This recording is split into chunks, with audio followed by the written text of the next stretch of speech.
বিশ্ববিদ্যালয়ের অঙ্গনে শিক্ষাঙ্গনেও তাদের নিরাপত্তা নেই, তারা ধর্ষিত হয়।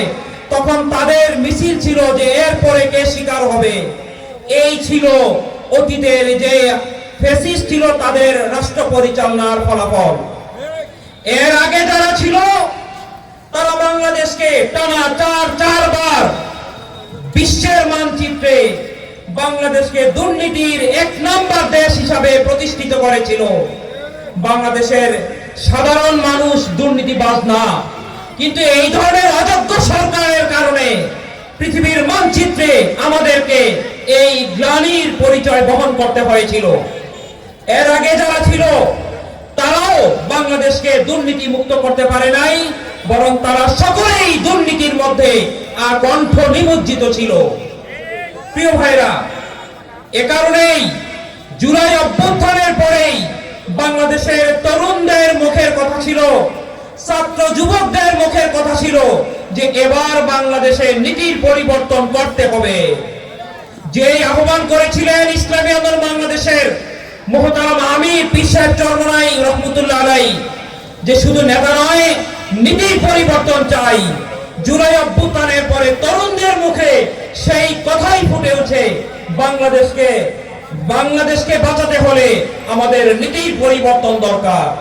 সেই সময় বাংলাদেশের মানুষ সিদ্ধান্ত নিয়েছিল যে বাংলাদেশে আগামীতে ইসলামের একটা বাক্সই সব জায়গায় প্রেরণ করা হবে। কিন্তু অতীব দুঃখের, অতিকে আক্ষেপের বিষয়, বাংলাদেশের মানুষের এই চেতনাটা অনেক ইসলাম নামধারীরা বুঝতে পারে নাই।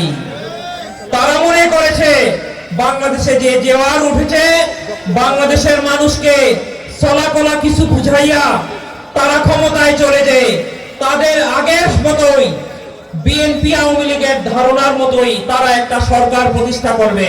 কিন্তু বাংলাদেশের মানুষ এত বোকা না। পীর সাহেব চরমনাই ঝোট ত্যাগ করে নাই, বরং বাংলাদেশের মানুষ এই তথাকথিত তাদেরকে লাল কাঠি দিয়ে বিদায় করে দিয়েছে। ইসলামের এক বাক্স পীর সাহেব চরমনাইয়ের কাছে ছিল, এটা এখনো আছে। তার প্রমাণ আজকে বাংলাদেশের এই বাঞ্ছারামপুরের, এই তিতাস হোমনার, এই নবীনগরের এই জনস্রোত, এই জনবিস্ফোরণ এটাই প্রমাণ করে বাংলাদেশের মানুষ ভুল করে নাই। এরা ইসলামের এক বাক্সে ঐক্যবদ্ধ হয়েছিল, এখনো এরা ইসলামের পক্ষেই আছে। সুতরাং আজকে আমরা দৃঢ় কণ্ঠে বলতে চাই, এদেশের মানুষ ইসলামকে বিজয়ী করার জন্য ঐক্যবদ্ধ হয়েছে। তথাকথিত কোন নামধারী এবং কোন রকমের ইসলামের নামে পাশ্চাত্য ভাবধারাকে, আগের বন্দোবস্তকে যারা প্রতিষ্ঠিত করতে চায় তাদেরকে বাংলাদেশের মানুষ আর অ্যাকসেপ্ট করবে না।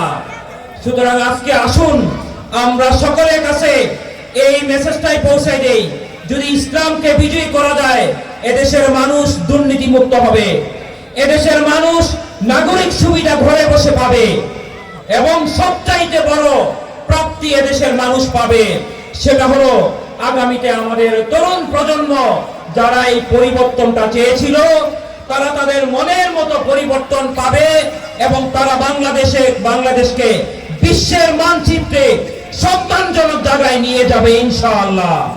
সুতরাং আমরা তরুণদের কাছে আহ্বান করতে চাই, এই জাগরণকে যদি কেউ নষ্ট করতে চায় তোমরা কি তাদেরকে ছেড়ে দিবা?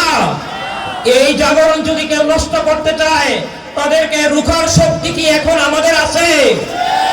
আমরা প্রশাসনকে বলতে চাই, শোনা যায় আগের 18-র মতো কারো